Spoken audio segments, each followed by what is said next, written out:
everybody, and welcome to ESO Weekly for October the 11th. Hi, I'm Kyle, and with me, as always, Yes, Josh, your brother Josh. Welcome everyone. darling brother. Oh, sorry, Darling. Okay, there we go. I don't know why I'm Darling, but sure. All right, this week we have an Ask Us Anything article to go over. It talks about veteran points and a bunch of things about armor and disguises and some PvP thrown in there. Afterwards, we will keep on following what we did last week. This week we are going to be covering the Templar skill line. So plenty of stuff about that. That's of course provided by Terminal Foundry. Thank you guys. And then just a quick announcement. ESO will be at Paris Games Week. Guess where, Josh? Guess where that's going to be at? In Paris. Ah, good guess. And that'll be going on through October 30th through November the 3rd. So let's jump on into it, starting off with the Ask Us Anything article, Variety Pack number 8. Yeah, so Variety Pack, it doesn't have a main focus. Although I have a feeling there's going to be some real goodies for the PvEers out there with announcements such as veteran points and talk about armor sets and things like that. So Righto. So let's go into, let's see, armors. We know there's going to be tons of different kinds of armors. We know there's going to be different variations on that. So like we know, each race will have its own stylized version of each armor type. So say we're talking about just steel armor.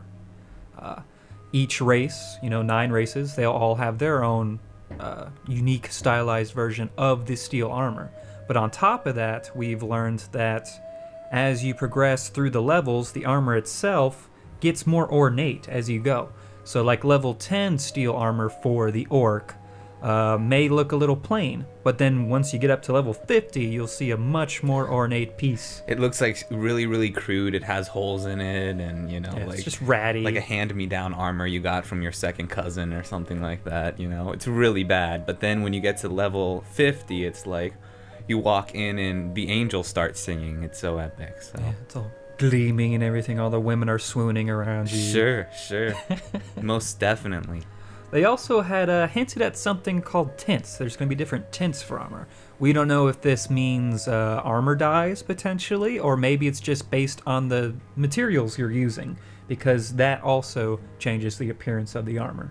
Yeah, I don't think they would have used the word tints without it meaning something like a dye or something, because you wouldn't use that word. You would just say, oh, there's different armors, and everyone knows different armors have different colors.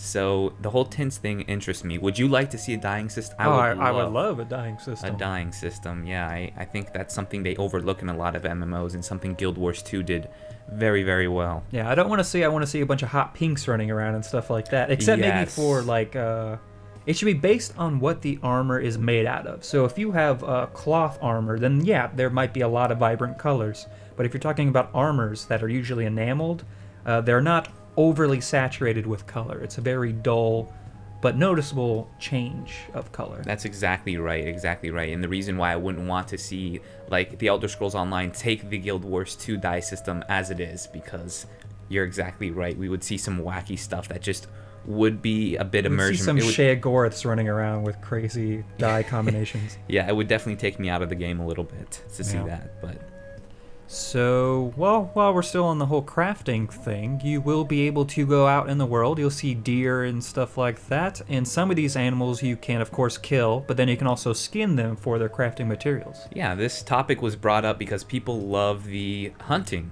In games like Skyrim and Oblivion, you go out into the woods and you get to hunt for some venison. A lot of our peers particularly like to roleplay that sort of thing. Oh, I'm going to only make money by hunting and selling hides and things like that, and I'm only gonna instead of using health potions, I'm only gonna eat venison the rest of my days. Like, that sort of stuff is a lot of fun, and yeah, it's nice to hear that we're gonna see that wildlife incorporated as well in the Elder Scrolls Online.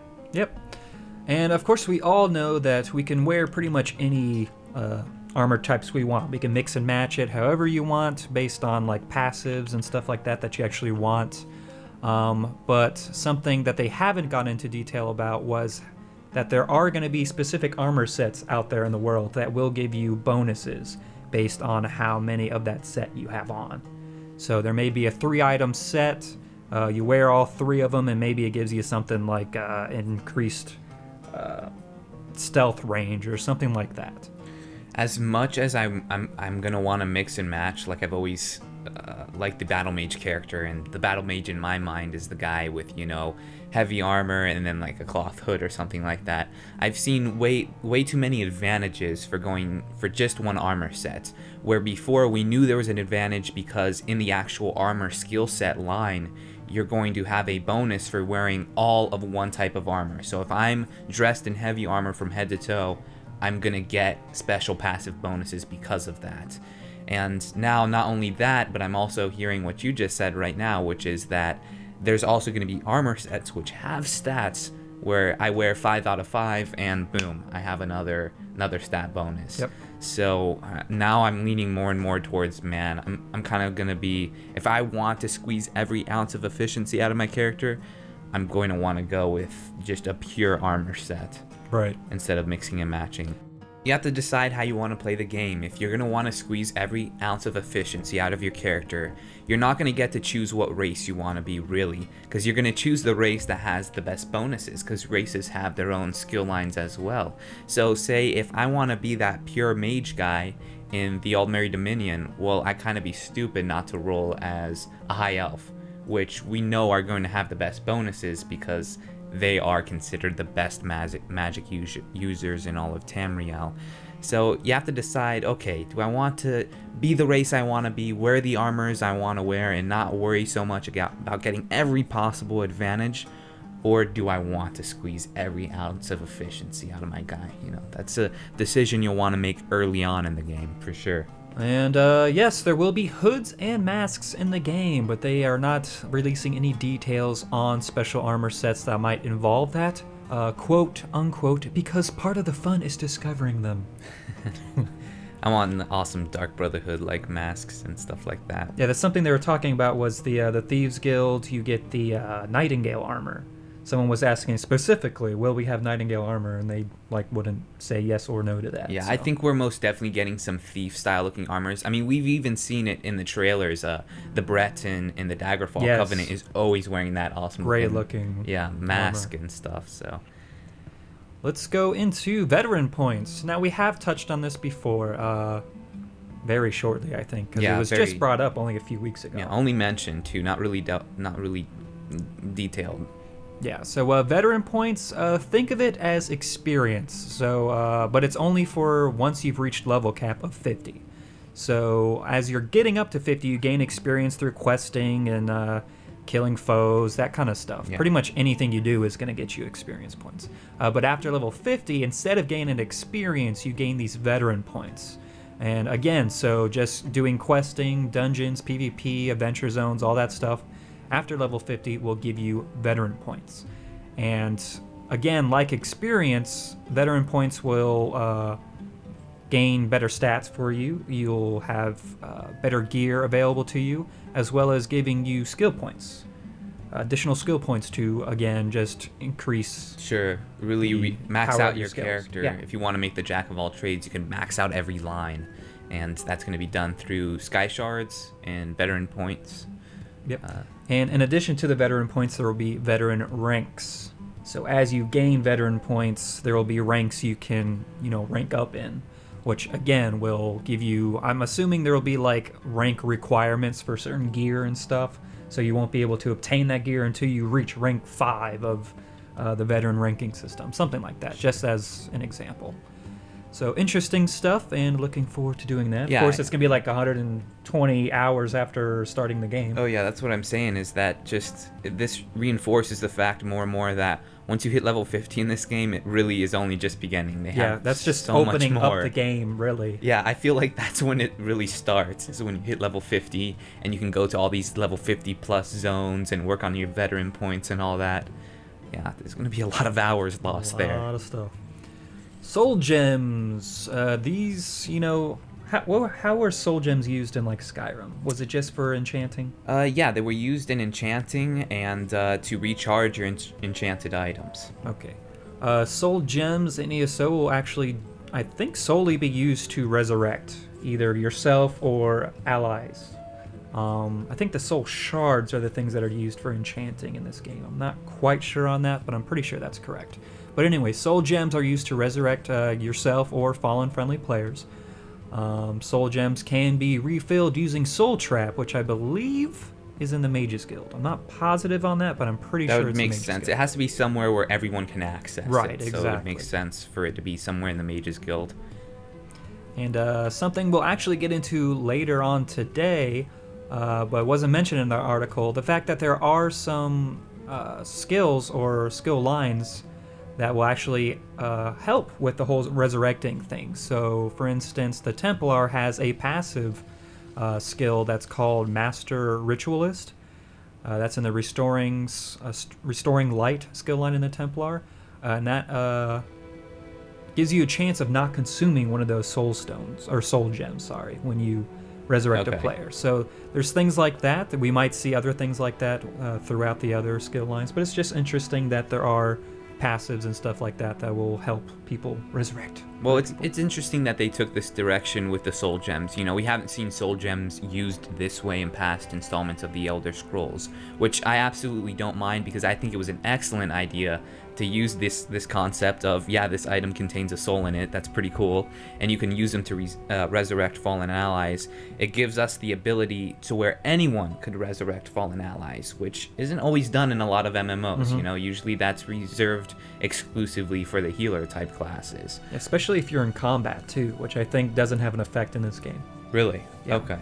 Interesting. The other interesting thing, though, of having soul gems is in PvP, because you don't want to have a battle where people can just constantly be resurrecting anybody without any like limitation to it. But this, you have to have soul gems in your inventory in order to res people. If you run out of them, well, then that's it. I mean, Right. once everyone starts dying, you can't be res It's a again. built-in limitation right Yeah, there. so it's definitely good to have that, because you don't want battles lasting forever initially.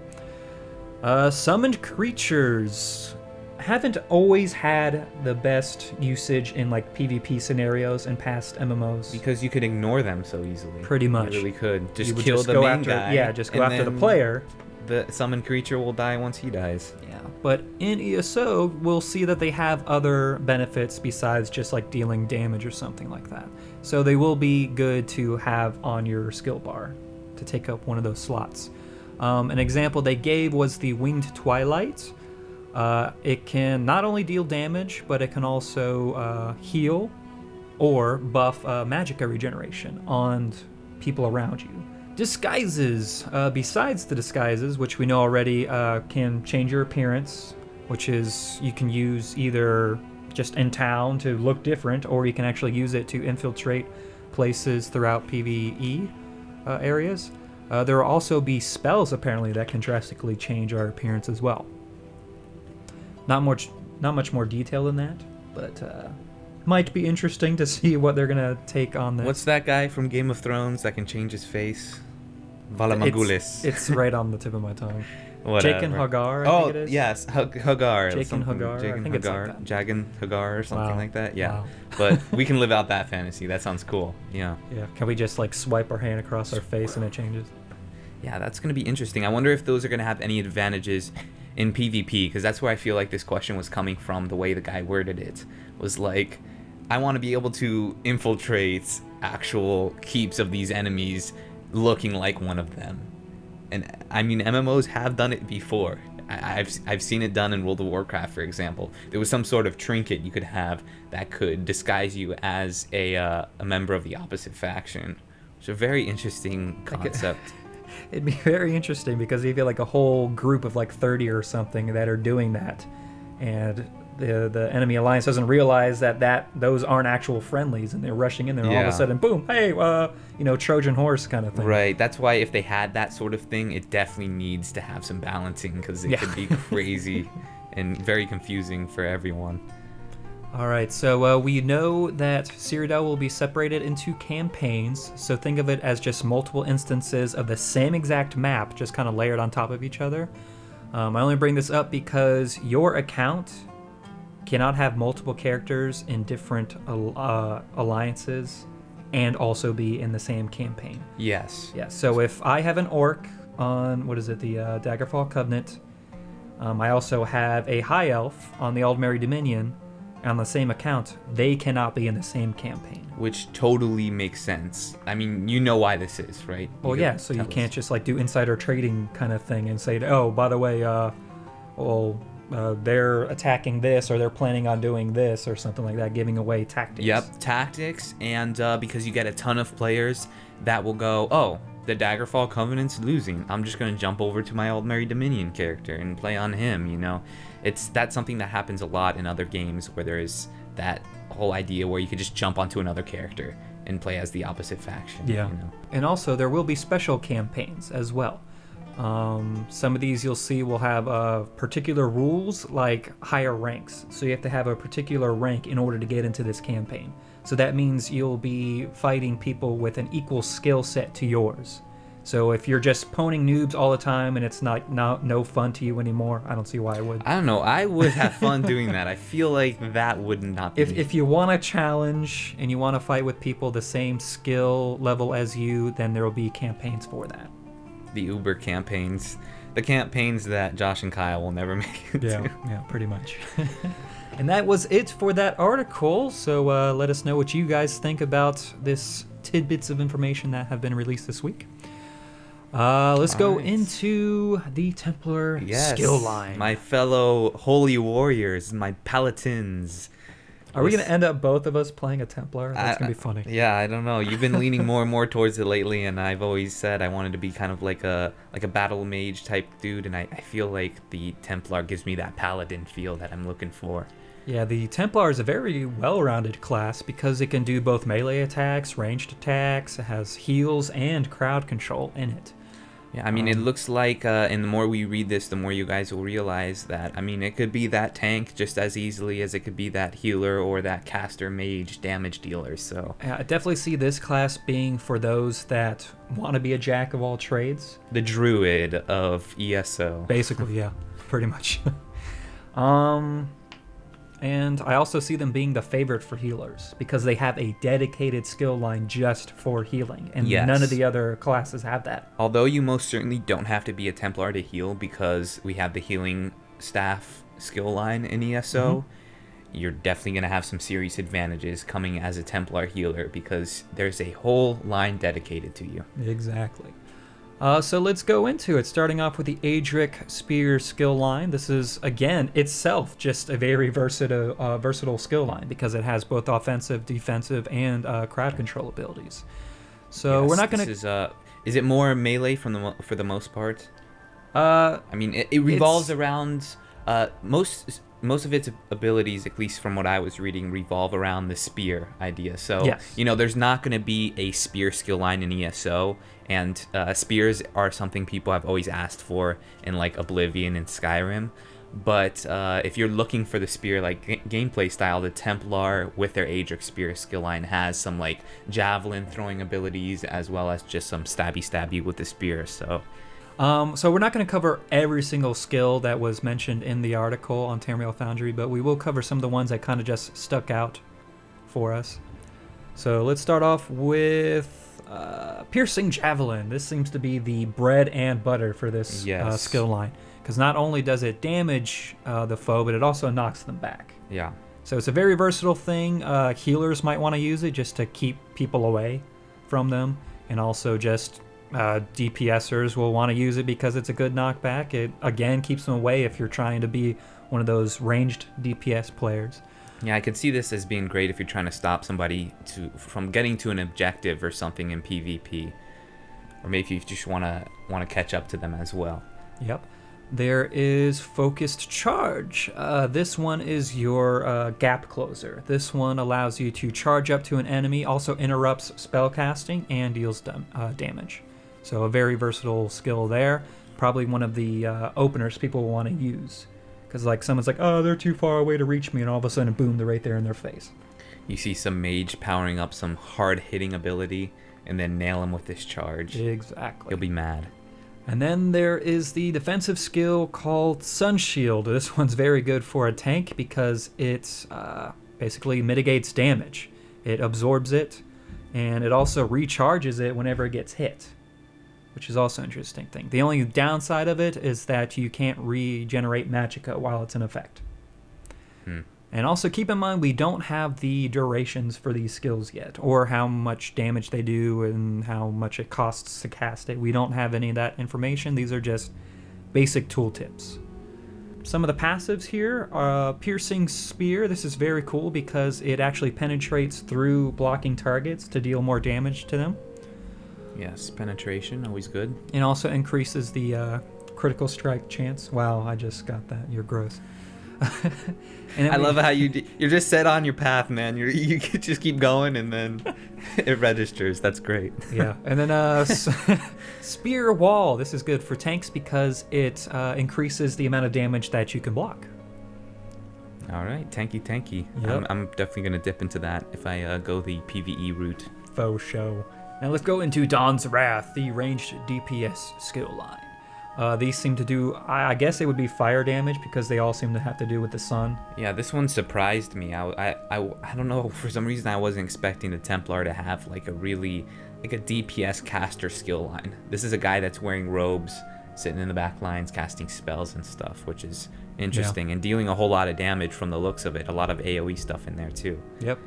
Let's see. Let's start off with Sunfire. This seems to be the most popular skill so far. It deals initial damage, but it also does damage over time and has a short snare. So this is a very powerful ability. It's probably going to be a great opener as, again, it does snare and cause a DOT. DOTs you usually want to cast like initially, right? Just to get the full benefit of those. I just like to say that reading for the spells in a game like The Elder Scrolls Online, as opposed to most MMOs that I've played over the many years I've been playing them, they feel like we know we're gonna have less skills on the bar. Like that's it. How many skills could you use at any one time, assuming you have weapon swap and all that? 12. 12 skills total. You know, it's not like the other MMOs where you have action bars going up the sides and stuff like that. And you could definitely tell it just by going through the skills right now. We could see that the skills themselves pack a lot more of a punch and have a lot more things to them than just this one deals damage. Like, I don't think we've read one skill yet so far that's just like this deals damage. That's all it does. It just packs a punch. Yeah. They always have like maybe little snares in there, some stuns, some knockbacks, maybe some damage over time things as well. It's full of little goodies that I like. And the great thing to that is that they just get more and more things added to them as they morph. As they morph, which we haven't even gone into morphing yet. This is just the base abilities. Yeah. Boggles the mind. Yep. Next skill is Backlash. This is actually pretty cool. I think it would be great for a tank because it would probably generate a lot of threat. Basically what it does is as you have it active on you, it stores up damage. I don't think it mitigates damage, but it stores up the damage you're receiving. And then once the duration ends, it deals like a lot of that damage back. It sounds like a devastating ability. I mean, if you could see like a character about to pack up some serious punches on you, just at the start of like a 1v1 fight, say you meet a guy in a crossroads and pop this on him, like he might be thinking he's doing all this awesome damage to you, but little does he know some of it's gonna come right back to him, which is that hurts in PvP because I've seen abilities like that. I can see this being a very useful skill in like a solo farming build. So just one of those things you would cast on, you run into a group that you're trying to farm, so there could be like 10 of them. Maybe they don't do a lot of damage, but they're all just beating up on you, and you have your damage mitigating skills, all that kind of stuff. Then Backlash ends, and all of a sudden, boom, they're pretty much all dead. So yeah, I can see that happening. All right, and the ultimate, Nova. This does a big AoE damage over time effect, plus it mitigates some of the damage. And then there is a synergy that your allies can then activate, which is called Supernova, which again causes even more damage to everything around there and stuns them. So this is like a big ultimate. It's a bomb is what that is. That's a bomb. And the passives, a couple here. We got Prism, which will allow you to generate more ultimate, which is just a little bar, I guess, that generates. Which will allow you to cast that Nova more frequently, I guess. And let's see, Restoring Spirit. This allows you to generate some magicka every time you cast an ability, which is great.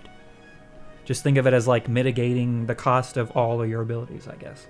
And let's go into my favorite skill tree, Restoring Light. I still don't see you as a healer. I know Really? you're looking forward to it in this game, but for some reason, I don't know, you've always been the DPSer type. It's always true, but loved topping the charts. that's because I didn't think I would like healing, but Like I I feel really like do like I healing. feel like maybe you'll start as a healer and then more drift towards the DPS. I don't know, because I've approached MMOs sometimes from different play styles, but you always tend to go back to your roots. Let's just say I'll be leveling more as a DPSer, but when it comes to group activity, I'm going to be a healer. So let's see. Actives. We have Healing Ritual. This is an AoE heal, plus it heals the caster a little bit more. And I hear supposedly that this is a very magicka efficient heal. So something that you could probably cast or just spam at your heart's content, and you won't be draining your magicka. Let's see, we have Cleansing Ritual. This one is also, I think, an AoE thing. Basically, it removes all the debuffs that you might have, like poisoning or burning or something you might have on you. If you have a sexually transmitted disease, it probably removes it off your character. That would be nice. Yes. But then also, it does a synergy that any of your allies around you can hit X, I guess is the default button, and that does Purify, which then removes the debuffs off of them. So pretty powerful stuff. And then we have Rune Focus. This is really cool because it's a small AoE ability that goes around you only. But what's great about it is you are immune to interruptions, which is really cool. And also it mitigates some damage from the caster as well. So if you're in a big fight, if you're in the heat of it, cast this down first, stay in that little AoE area, and you cannot be interrupted no matter what they do. I mean, it's good to see this ability on here because it seems like it's much needed. There's so many interruption stuff we've been reading in a lot of the skills. Yep. A couple passes. We have Master Ritualist. This we had just brought up in the past article, so we don't really have to go over that. But there is Mending in this, and heal. Okay, I can do this. You can. I believe in you. It increases your healing critical chance on allies based on how much health they have lost. So if they're at like 10% health, you'll have a much greater chance of getting a critical heal on them, which just basically means you heal them for a hell of a lot more. And that is the Templar. Next week, I believe we will be covering the Sorcerer. All right, Sorcerer class next week. So that will be cute. And that is actually the news for the week. So let us go into the question, the developer question of 3 weeks ago. Yeah. Let's do that. They always release it too late on the days we record, so from now on, guys, expect us to start doing the developer question of like a week ago. Because, yeah, that's what we're going to do.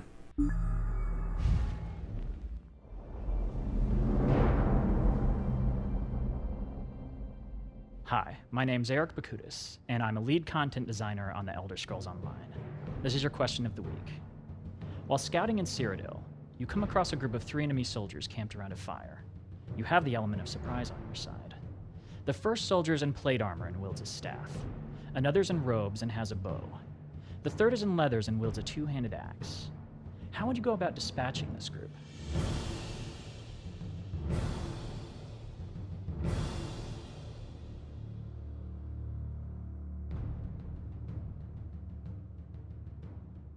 Leroy Jenkins. That's how I would do it. Just charge in, head first. All right, so we have 3 enemies. We have it sounds like a battle mage, heavy armor and a staff. We have a light armor wearer archer, and a light or a medium armor wearer 2-handed axe kind of guy. Whew. Okay, so Now, am I approaching this as these are real players or are these like NPCs? Let's go ahead and let's define just say real players. Okay, I so would they know what they're doing. run the opposite direction because I don't. If this is a game where I can kill like 3 PvP players by myself, like there's some serious balancing issues there. I shouldn't be able to take on 3 guys alone. They're Unless level they're they're noobs. level 10s that have been increased to 50, and you are level 50. Oh, as okay, Garner. Let's just okay. say that. How about that? All right, so let's see.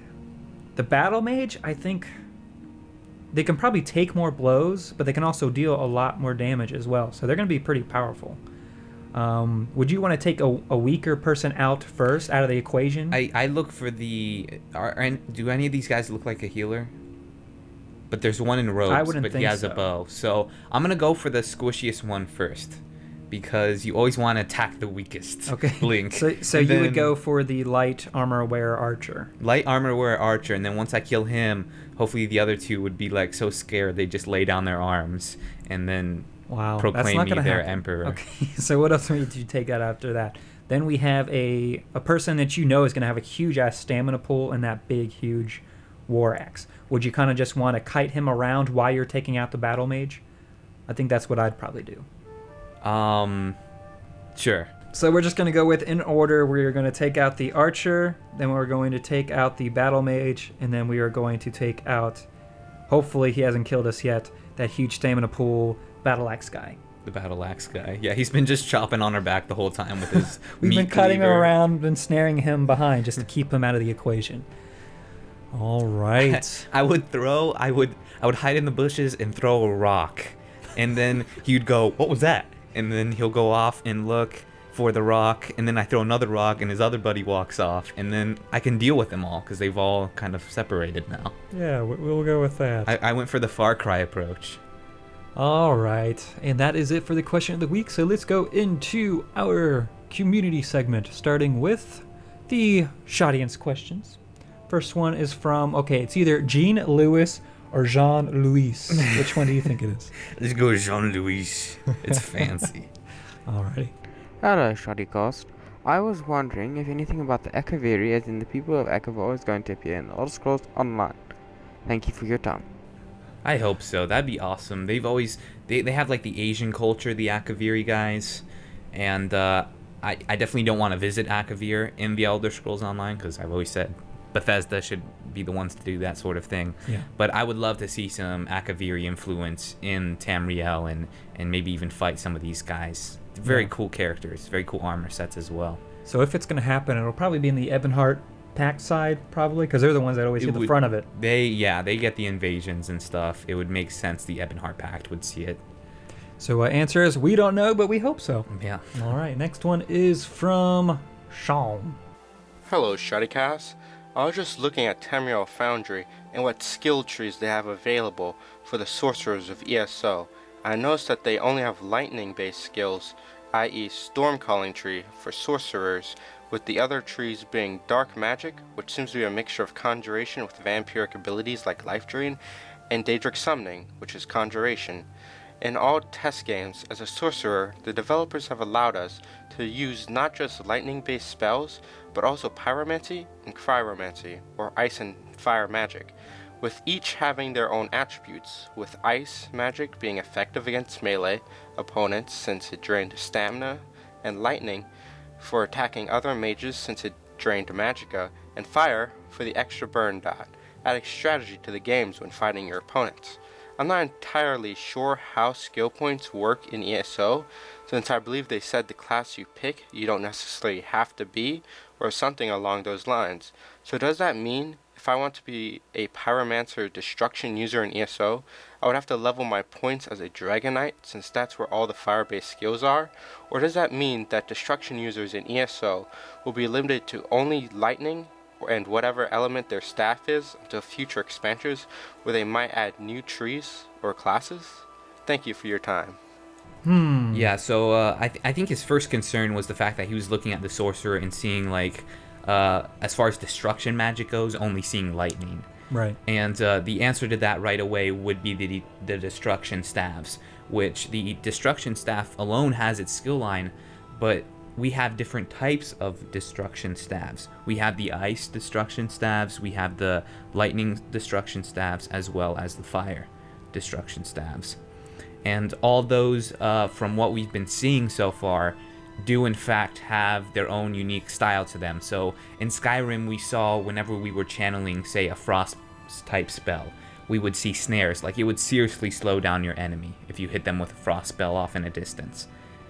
You also have those types of snares when it comes to using an ice destruction staff in ESO. So yeah, it definitely seems that the sorcerer will only have lightning abilities in its particular skill line. But like he had mentioned, maybe there might be future skill lines that come out that are more focused on fire or on frost. At this point, we don't know, but hopefully we will see more than that because, yeah, even though that we do have the destruction staffs, they're very general skills to go along with it. So there's no particular... We got to think about the whole idea of morphing and stuff like that as well. Like the destruction skill line, from what I've been hearing from the playtesters and have been seeing in the articles and stuff they've been releasing, is that there's a destruction skill line, and every time like those skills themselves would not just say, oh, this skill only applies to fire. No, it would say something like, if you're using a fire staff, this skill under the destruction tree gives you extra fire damage or something like that. Fire has always been very destructive. But if you're using an ice staff, here are the bonuses you get for that. And they're usually things that slow opponents down and stuff like that. Or drain stamina. Or drain stamina or something like that, exactly. So awesome. You're definitely, if you're looking for the mage type character, look at the sorcerer class as you're getting all this. These are all bonus skill lines that the other classes will not be able to get. Look at these as extra goodies for you, because there's still all the magic with not only the destruction staff and the healing staffs, but also the mages guild skill lines as well. All right, next one is from Spencer. Hey, my fellow elves from the Shoddy Cast, I have a question for you. In ESO, you guys seem to talk a lot about nude raids. Now, this is a teen-rated game. You've said that a few times. I think that this will affect your hopes and dreams, because usually there is a nudity in teen-rated games.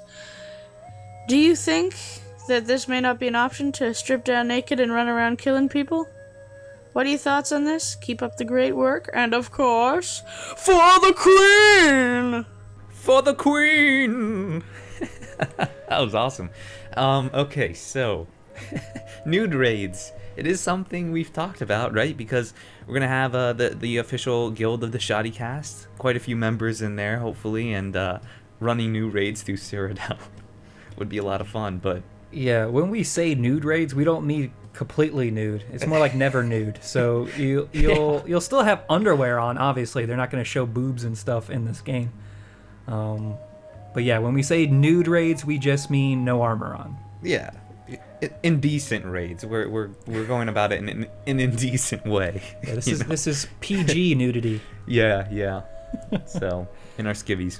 Yeah. There you go. Now let's go into the sponsors for the week. All right, so let's start off with David Colette. Dragonborn. And we have some new donors here. First one is from Jacob Lewis. Thank you, sir. Seth Parsons. Thank you. Barry Mascant or Mascant? Mascant? I don't know. We'll go with one of those. Let's see. Oh boy, you're just gonna do it to me. Samaya Abdullahi. Hopefully that's somewhat correct. Butchered it. Jasmina Cantalus. Wow, Thank y'all you. are gonna hate me.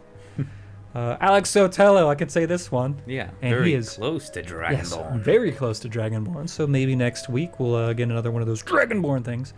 Gustav Brindal, which I'm probably still never going to say correctly, but thank you, sir. Gus is back. We need to have a drop in the Breaking Bad theme every time. Down. There might be some copyright infringements there, but It's a drop in.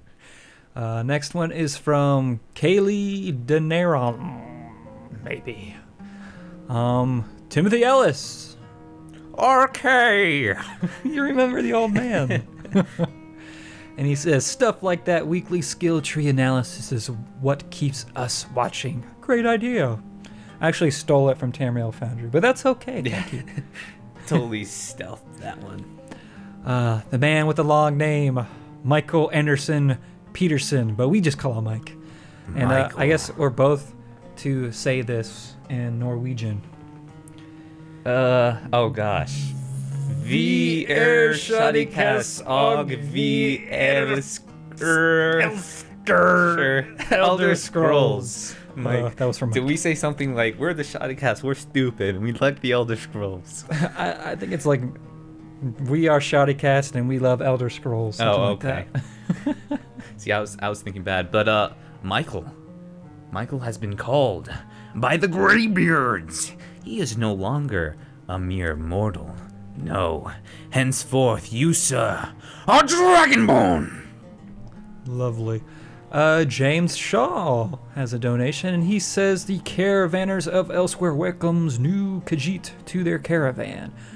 Come join Khajiit as they sell our wares to the people of Tamriel, guard Khajiit as they travel across the land, or supply our caravan with much-needed materials.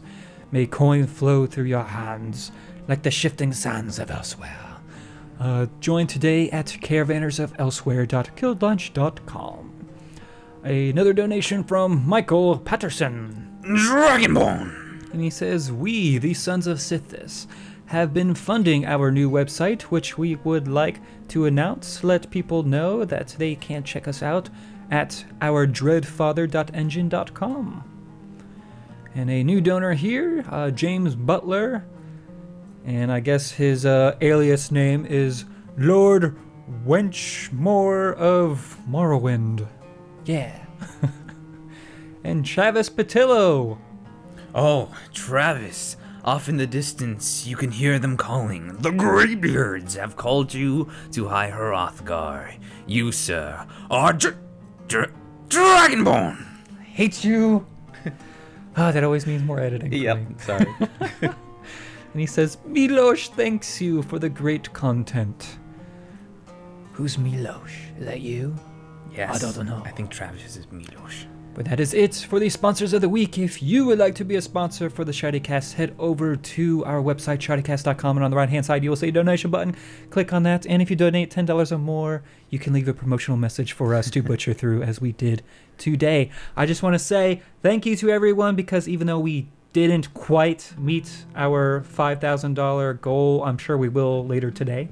Oh, how close is it? Like 99%, like $30 away. Oh, okay. So yeah. We'll just say we're there. We're at our goal. Wow. So yeah, thank you everyone. It's been really, really incredible, and I highly recommend you guys tune in on Saturday, so that's tomorrow, for the next installment of the Elder Scrolls lore series. We're going to learn about the High Elves and how they brought their extremely rich culture to Tamriel, bringing things like magic and, a language, a common tongue, that's nice, and writing and things like that. But we're also going to make some announcements in that video as well. So, definitely tune in for that. It's going to be a lot of fun. Also, tune in on Tuesday for a special, probably the most special edition of ESO Weekly we've done to date. Kyle, would you like to let them know what's going to be going down? Sure, we were lucky enough. Don't say who though. Don't say who. We were lucky enough to get an interview with a developer of the Elder Scrolls Online. Yes. So we got information from that person. A lot of good new information. We juiced them. We juiced them for a lot of information, Yep. and there's some excellent tidbits in there, and just a lot of stuff you can get your hands on, and it's going to be great. So that's going to be on Tuesday. Look out for that.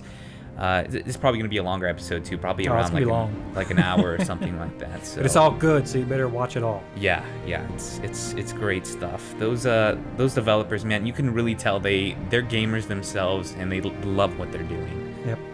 For sure. Anyway, ladies and gentlemen, you have been listening to the Shoddycast and ESO Weekly. Thank you so much for tuning in. Don't forget to like this video and share it with who? With everyone you know. I've been Josh. And I've been Kyle. We'll catch you later. Bye.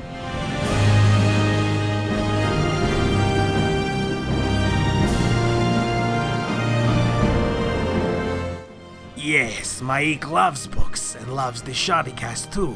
Why not kill many birds with single stone and click the Audible link in the description below. Choose any audiobook from thousands for free.